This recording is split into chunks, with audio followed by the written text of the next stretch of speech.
মমতা বন্দ্যোপাধ্যায়কে ক্রমশ আরও একা হয়ে যাচ্ছেন।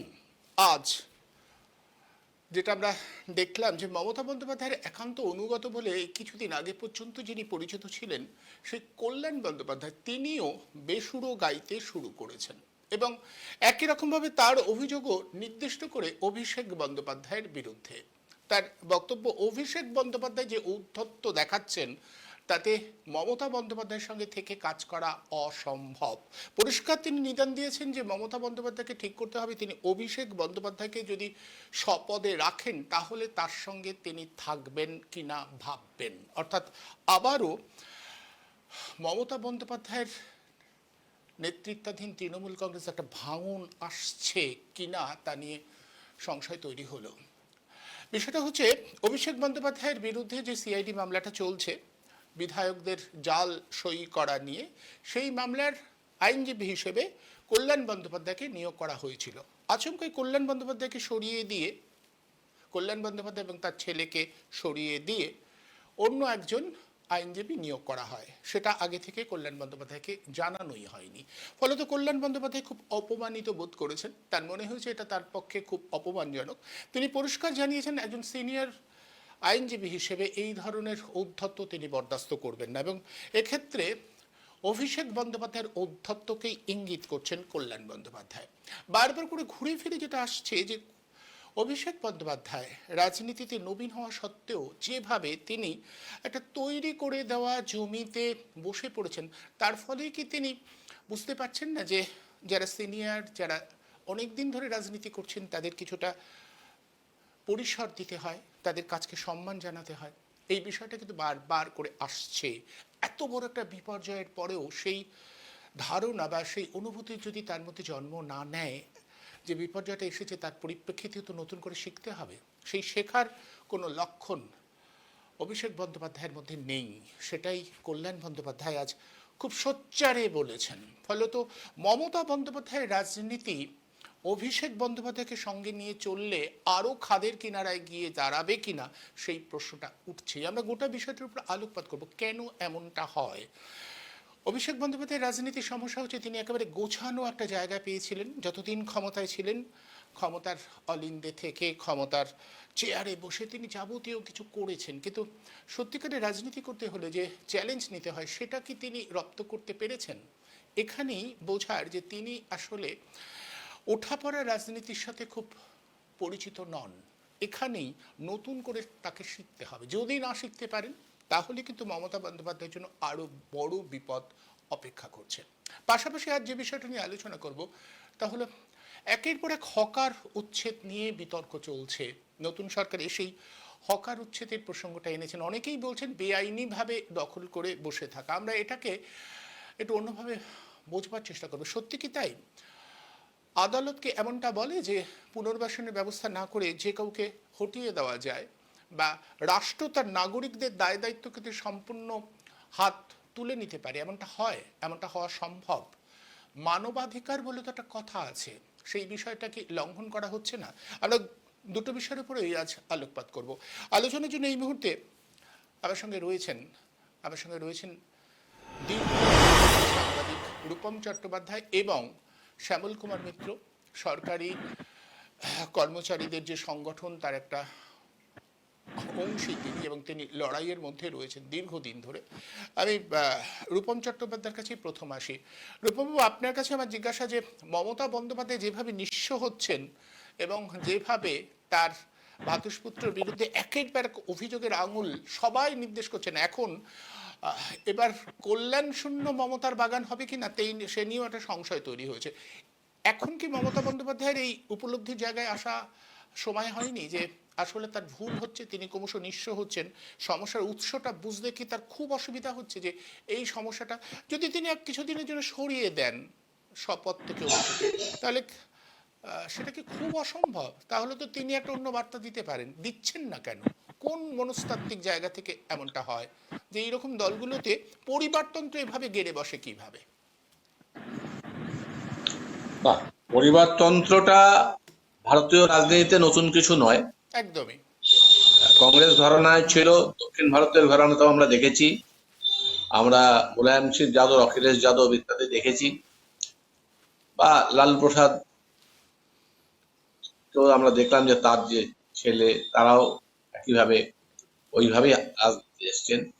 সবাই যে শিক্ষিত হাত পুড়িয়ে করেছেন তা নয়, কিন্তু বিভিন্ন দক্ষতায় বিভিন্ন লোক জায়গা করে নিয়েছেন এবং তারা আছে।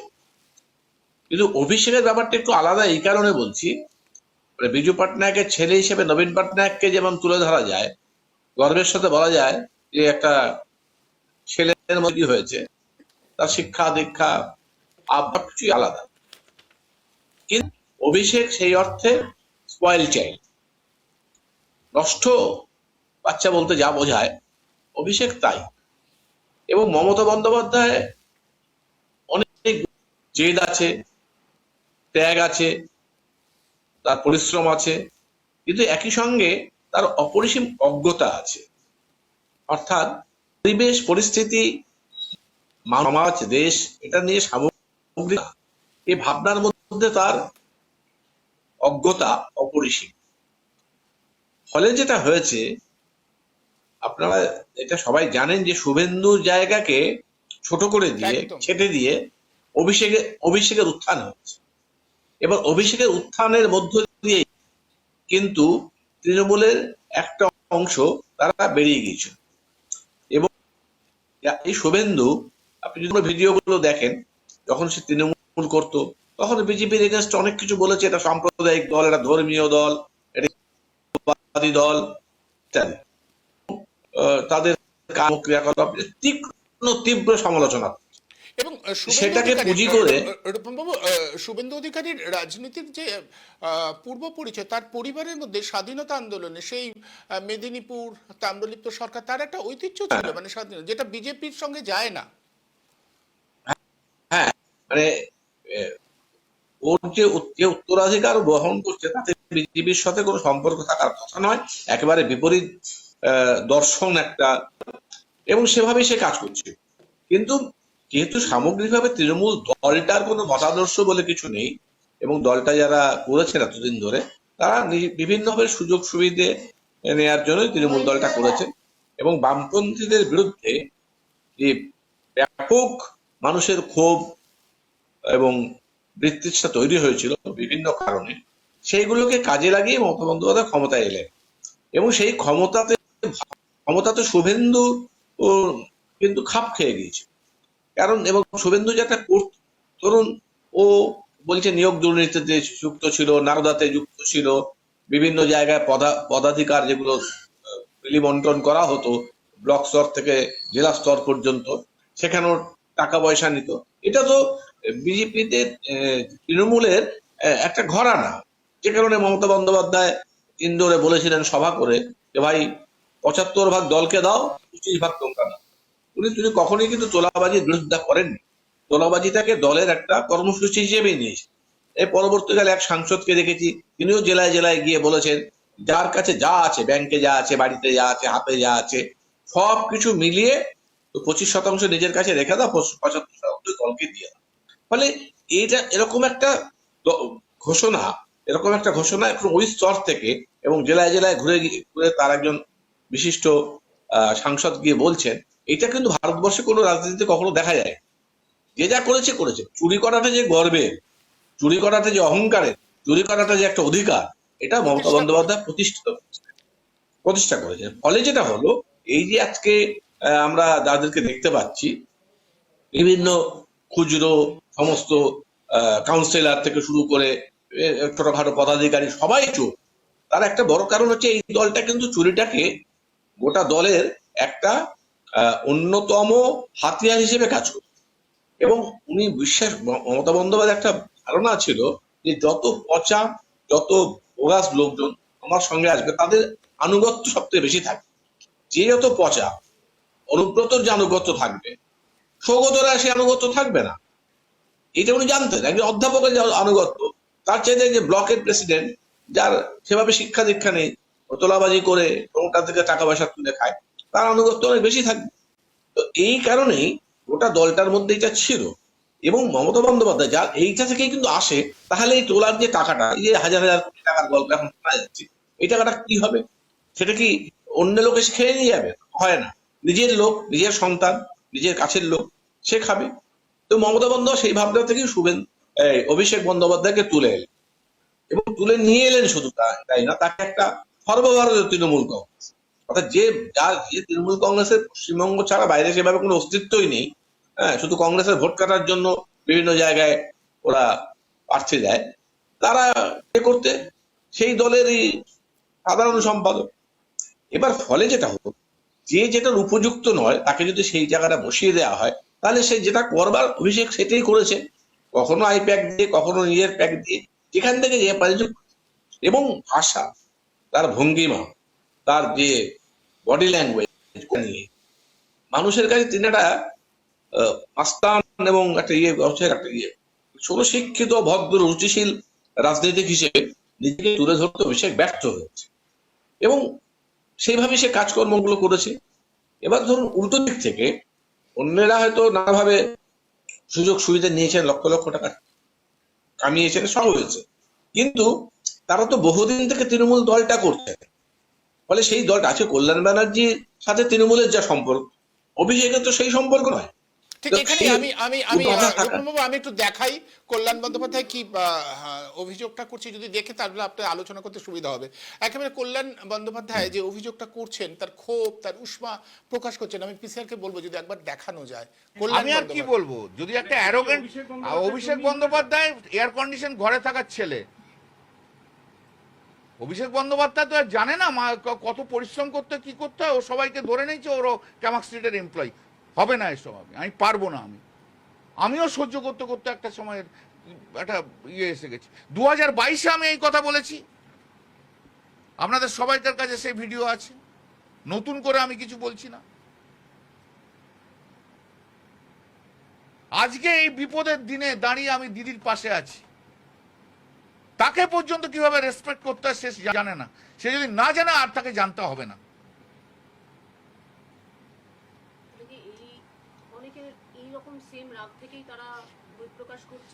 হতেই পারে, হতেই পারে, কিন্তু আমি তো সবসময় বলি যে আমি দিদির সঙ্গে আছি, সবকিছু আমি সহ্য করছি।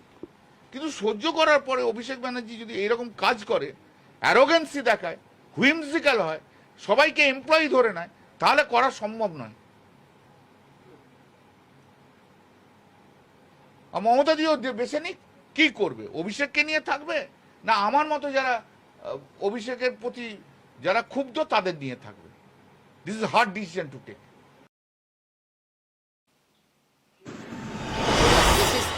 Hard decision to take. Rupam Chattopadhyay একদম পরিষ্কার বলেন।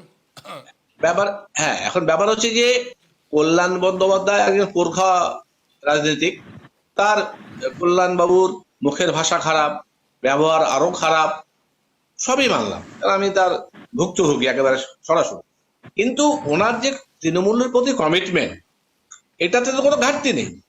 উনি হাজার তৃণমূলের লোক, এবং কখনো ওনাকে রাজ্যসভার, হ্যাঁ, এবং আমি এর আগেও তো পার্লামেন্টে ওনাকে ওই মুখ্য সচেতক বা মুখ্য সচেতক নয়, মূল বিরোধী দলনেতা হিসেবে সরিয়ে দেওয়া হয়েছে, ইত্যাদি ইত্যাদি হয়েছে ওনার।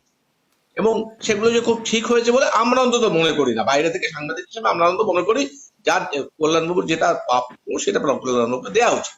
উনি দলের হয়ে শুধু মামলা করেন না, আরো অনেক কিছু সামলান। যাই হোক, তো এই লোকগুলো পুরনো লোক, কারণ আমরা কল্যাণ ব্যানার্জি, মদন মিত্র, হ্যাঁ, সুব্রত বক্সি, এদেরকে আমরা বহুদিন মানিকবাবু ছিলেন ওখানে এক সময়, অনেক তারও আগে অনিল মুখার্জি ছিলেন, তো আমাদের বহু লোককে আমরা চোখের সামনে দেখেছি, আমরা সাংবাদিকতা করতে গিয়ে বহুদিন। এই লোকগুলো আমাদের চেনেন না, কারণ আমরা তো এই লোকগুলোকে দেখেছি কিভাবে তারা তৃণমূলটা করেছেন। এবার সেই সেদিনের ওই অভিষেক, এই হ্যাঁ, সে যদি এসে এখন কল্যাণবাবুর উপরে ছড়ি ঘোরাবার চেষ্টা করে, তাহলে কল্যাণবাবু রাগ হবেই। আর বিশেষ করে এই সময় মমতা বন্দ্যোপাধ্যায়কে কিন্তু সঠিক সিদ্ধান্তটা নিতে হবে, সেটা যতই কঠিন হোক। সেই সিদ্ধান্ত, অভিষেকের অল ইন্ডিয়া নেতা হওয়ার মতো কোনো গুণ নেই, তাকে ওখানে অত বড় করে দেখাবার কিছু নেই, তিনি রাজ্য সামলাতে পারেন না, তার ফ্যান ফলোয়ার সেভাবে আর নেই। তাকে সেনাপতি করা হয়েছিল, মমতা বন্দ্যোপাধ্যায় আছেন তাই, তিনি দলনেত্রী। এখন এই দলটা কিন্তু 40% ভোট পেয়েছে, 40%-এর বেশি ভোট কিন্তু তৃণমূল পেয়েছে, যেটা বিজেপি বিরোধী ভোট। সেই ভোটটাকে যদি ধরে রাখতে হয় বিজেপির বিরুদ্ধে, তাহলে এই মুহূর্তে এই সংকটের সময়ে যারা মমতা বন্দ্যোপাধ্যায়ের সঙ্গে আছেন, তাদেরকে সব থেকে গুরুত্ব দিয়ে তাদের সাথে আলোচনা করেই দলটাকে বাঁচাতে হবে। এটা যদি মমতা বন্দ্যোপাধ্যায় না করেন, তাহলে যেটুকু অবশিষ্ট আছে সেটুকু ওনার হাতের বাইরে চলে যাবে, এবং কল্যাণবাবুদের হারানো মানে বুঝতে হবে যে তৃণমূলের আর কিছু বাকি রইল। বেশ, আমি শ্যামল বাবুর কাছে একই প্রশ্ন। শ্যামল বাবু, যে এটা কোন মনস্তাত্ত্বিক দিক থেকে হয় যে পেয়ে গেছি একটার পর একটা, যা খুশি তাই করে যাচ্ছে, এত বড় একটা বিপর্যয়ের পরে কোথাও তো রিথিঙ্ক, মানে নতুন করে ভাবতে হবে যে কোথায় সমস্যাটা ছিল। সমস্যাটা যদি না চিনতে চাই, সমাধান পাবো কি করে? দেখুন, রূপমবাবু বলেছেন যে ভারতে আহ, আহ, পরিবার ভিত্তিক রাজনীতি নতুন নয়, একদম। কিন্তু সমস্যাটা হচ্ছে অন্যান্য ক্ষেত্রে পরিবারের যারা রাজনীতিতে এসেছেন তারা রাজনীতিটা শেখার চেষ্টা করেছেন, একটা রাজনৈতিক কালচারের মধ্যে নিজেদেরকে রপ্ত করেছেন, এবং তাদের মধ্যে অনেকেরই, যেমন ওই নবীন পট্টনায়কের কথা বললেন, তারা উচ্চ শিক্ষিত, তাদের একটা মানে স্ব স্ব ক্ষেত্রে একটা যোগ্যতা ছিল।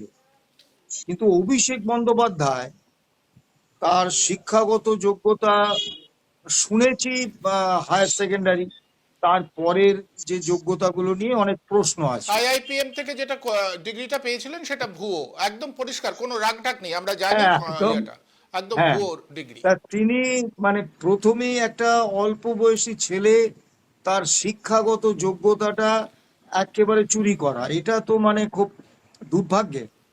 2 নম্বর হচ্ছে তিনি তো কখনো রাজনীতি করেননি বা সমাজের অন্য ক্ষেত্রে তিনি কাজ করেননি।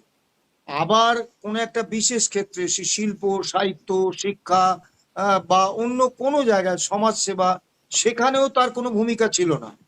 তার এক এবং একমাত্র যোগ্যতা হচ্ছে তিনি মমতা বন্দ্যোপাধ্যায়ের ভাইপো, এবং সেই পরিচয়ে মমতা বন্দ্যোপাধ্যায় তাকে একেবারে ওই প্যারাশুট থেকে নামিয়ে সর্বোচ্চ পদে বসিয়ে দিলেন। ফলে যেটা হলো যে অভিষেক বন্দ্যোপাধ্যায় ধরাকে সরা জ্ঞান করলেন। তিনি ভাবলেন যে এই যে মমতা ব্যানার্জির ডাকে যে লক্ষ লক্ষ মানুষ যেত, অভিষেক বন্দ্যোপাধ্যায় ভাবলেন যে ওরা বোধহয় আমারই অনুগামী। এই ভ্রান্তিটা তার হয়ে গেল। এবং মহাভারতের যুদ্ধের কথা তো সবাই জানে। সেখানে অন্ধ ধৃতরাষ্ট্রের যে অপত্য স্নেহ, সেই স্নেহই কিন্তু মানে কৌরব পক্ষের একেবারে ধ্বংসের এক এবং একমাত্র কারণ। একই রকম ভাবে মমতা বন্দ্যোপাধ্যায় একজন পোড় খাওয়া রাজনীতিক হয়েও অভিষেক বন্দ্যোপাধ্যায়ের উপর তার অপত্য স্নেহ মানে দলে একটা ব্যাপক বিদ্রোহ যে নিচের তলা থেকে তৈরি করেছিল, সেটাই হঠাৎ বিস্ফোরণে, নির্বাচনের পরই যে ব্যাপক বিস্ফোরণে দলটা কার্যত শেষ হয়ে গেল, তার কিন্তু প্রমাণ। এবং মুশকিল হচ্ছে যে ক্ষমতা হারানোর পরেও এবং এইভাবে তৃণমূল দলটা এরকম একটা ভয়ঙ্কর বিপর্যয়ের মধ্যে পড়ার পরেও অভিষেক বন্দ্যোপাধ্যায়ের দাপট বা তার কিন্তু কমেনি। সে সমানে তার যেটা মনে হচ্ছে সে সেটা করছে, এবং মমতা বন্দ্যোপাধ্যায় এখনো তাকে প্রশ্রয় দিয়ে চলছে। আবার দেখুন, যেমন হাঁড়ি তার তেমন সরা হবে। কল্যাণ বন্দ্যোপাধ্যায় আজকে খুব আত্মসম্মানের কথাটা তো বলছেন, তো উনি একজন সিনিয়র অ্যাডভোকেট। তা কল্যাণ বন্দ্যোপাধ্যায় তো মানে যেদিন থেকে অভিষেক বন্দ্যোপাধ্যায়ের এই তৃণমূলে অভিষেক হয়েছে, সেদিন থেকেই তো অভিষেক বন্দ্যোপাধ্যায় প্রত্যেক নেতা, সিনিয়র নেতা, তাদেরকে অপমান করে চলেছেন, অসম্মান করে চলেছেন। কিন্তু কল্যাণ বন্দ্যোপাধ্যায় তো এর আগে এভাবে সোচ্চার হননি। 2022 সালের কথা উনি বলছেন। 2022 সালে একবার মিউ করে বলেছিলেন, তারপরই এক দাবরানিতে সব ঠান্ডা হয়ে গেছে। তা এখন উনি এই গলার স্বরে মানে তারা আত্মমর্যাদা বোধ জেগে উঠেছে একটাই কারণে, যে মমতা ব্যানার্জি এখন রাজনৈতিকভাবে বিপন্ন অবস্থা। কাজেই এই নিয়ে বিস্তারিত আলোচনার কিছু নেই। একটা দল যার কোনো, একমাত্র ভারতবর্ষে একটা রাজনৈতিক দল যার কোনো আদর্শগত ভিত্তি নেই। আপনি বিজেপির বিরুদ্ধে হতে পারেন, আপনি কংগ্রেসের বিরুদ্ধে হতে পারেন, এসইউসিআই, সিপিএম তার বিরুদ্ধে হতে পারেন, হাজার সমালোচনা করতে পারেন, কিন্তু প্রত্যেকটা রাজনৈতিক দলের একটা আদর্শগত ভিত্তি আছে। তৃণমূল কংগ্রেসের কিন্তু কোনো আদর্শগত ভিত্তি নেই, সমস্তটাই কৌশলগত অবস্থা। তাদের সুবিধে হলে তারা বিজেপির সঙ্গে যাবে, তাদের সুবিধে হলে তারা কংগ্রেসের সঙ্গে যাবে, আবার তাদের সুবিধে মনে করলে তারা বিজেপিকে ছেড়ে দেবে, তাদের সুবিধে মনে করলে কংগ্রেসকে ছেড়ে দেবে। তো এই যে ওরা সবটাই হচ্ছে তাৎক্ষণিক কৌশলগত অবস্থা। ফলে যেটা হয়েছে যে পুরো তৃণমূল দলটা একেবারে প্রাতিষ্ঠানিক দুর্নীতিটাকে তৃণমূল স্তর পর্যন্ত প্রসারিত করে দিয়েছেন, এবং দুর্নীতিটাই হচ্ছে তৃণমূলের চালিকা শক্তি ছিল। ফলে ক্ষমতা হারানোর পরে আর তো দুর্নীতির মাধ্যমে রোজগার হওয়ার সুযোগ নেই। কাজেই যেখানেই সুযোগটা আছে সেদিকে দলে দলে লোক আহ, মানে একেবারে ধেয়ে যাচ্ছে। এই অবস্থায় না, ঠিক এই অবস্থায় মমতা আমি আমি ব্যানার্জি একটা একটা প্রশ্ন শ্যামল বাবু, আপনাদের দুজনের কাছে এই প্রশ্নটা আমি নেব যে এই অবস্থায় বিরোধী যে শতাংশ ভোট বিজেপি বিরোধী ভোট পড়েছে, সেটার কি হাল হবে? সেটা কি ক্রমশই শুকিয়ে যাবে, নাকি সেটা কংগ্রেস সিপিএম এরা নেবে, নাকি তৃণমূল পারবে সেটাকে আবার উদ্ধার করতে? 41% মতো ভোট পেয়েছে তৃণমূল। দেখুন, রাজনীতি তো সম্ভাবনার শিল্প। কাজেই সেক্ষেত্রে এই 41% ভোটের কি হবে এটা নিয়ে আগাম ভবিষ্যৎবাণী করা কঠিন। কিন্তু এই ভোটটা যে ক্রমশই তৃণমূল মানে মমতা বন্দ্যোপাধ্যায়ের নেতৃত্বাধীন তৃণমূল থেকে দূরে আরো দূরে সরে যাবে, এ ব্যাপারটা কিন্তু নিশ্চয়তার সঙ্গে বলা যায়। যদি বলবেন কেন, এই 41% ভোটের একটা বড় অংশ হচ্ছে তৃণমূল কর্মী এবং তাদের পরিবারের ভোট। এরা কিন্তু এই তৃণমূল দলটা করত স্থানীয় নেতার মাধ্যমে, দুর্নীতির মাধ্যমে রোজগার করার বিষয়। মানে রোজগারটাই ছিল তাদের দল করার মূল লক্ষ্য এবং একমাত্র লক্ষ্য। করে কমে খাওয়া। হ্যাঁ, এবার সেই কর্মী সমর্থকরা তারা কিন্তু আর কোনোভাবেই মমতা ব্যানার্জির নেতৃত্বাধীন তৃণমূল কংগ্রেসের সঙ্গে থাকছেন না। তারা মানে ওই ভালো তৃণমূল হয়ে বিজেপিতে বেড়ার একটা আপ্রাণ চেষ্টা চালাচ্ছে। এবার যারা তৃণমূল কর্মী সমর্থক নন এমন যে ভোটাররা ভোট দিয়েছিলেন, তারাও কিন্তু কোনো স্থানীয় নেতৃত্ব তৃণমূলের আর থাকছে না। মমতা ব্যানার্জির নেতৃত্বে যে তৃণমূল কংগ্রেস, তার কোনো স্থানীয় নেতৃত্ব থাকছে না। দলটা এতদিন পর্যন্ত গড়ে উঠেছিল স্থানীয় নেতৃত্বের মাধ্যমে। সেই নেতৃত্ব যখন শূন্য, তখন তৃণমূল কংগ্রেসকে যারা ভোট দিয়েছিলেন তারা অন্তত প্রকাশ্যে মমতা বন্দ্যোপাধ্যায় তৃণমূলের সমর্থনে আর কথা বলবেন না। এবং ধীরে ধীরে এই যে শূন্য স্থানটা, এই শূন্য স্থানটা ফলে তাদের সমর্থনটাও কিন্তু তৃণমূল থেকে চলে যাচ্ছে। অর্থাৎ এই 41% ভোট যদি মমতা ব্যানার্জি কোনো মিরাকেল ঘটাতে না পারেন, তাহলে মমতা ব্যানার্জির নেতৃত্বাধীন তৃণমূল কংগ্রেসে আর থাকছে না, এটা নিশ্চিত করে বলা যায়। এবার এই ভোটটা বাম কংগ্রেসে বা এসইউসিআই বা বিরোধী যে অন্যান্য রাজনৈতিক দল তাদের মধ্যে আসবে কিনা, এটা নির্ভর করছে এই রাজনৈতিক দলগুলো কতটার এই রাজনৈতিক যে শূন্য পরিসরটা তৈরি হলো। মানে মূল পরিষদ দেখুন, আজকে পশ্চিম বাংলায় কিন্তু কোনো বিরোধী দল নেই, নেই একদম। সরকারও বিজেপি, বিরোধী দল ওই ঋতব্রত বন্দ্যোপাধ্যায়ের নেতৃত্বে তারাও বিজেপি। অর্থাৎ শুভেন্দু অধিকারী সরকারেরও মালিক আবার বিরোধী দলেরও মালিক। ফলে বিরোধী পরিসর নেই, এবং এইটা কিন্তু বাম কংগ্রেসের পক্ষে রাজনৈতিক জমি উদ্ধারের একটা সুবর্ণ সুযোগ।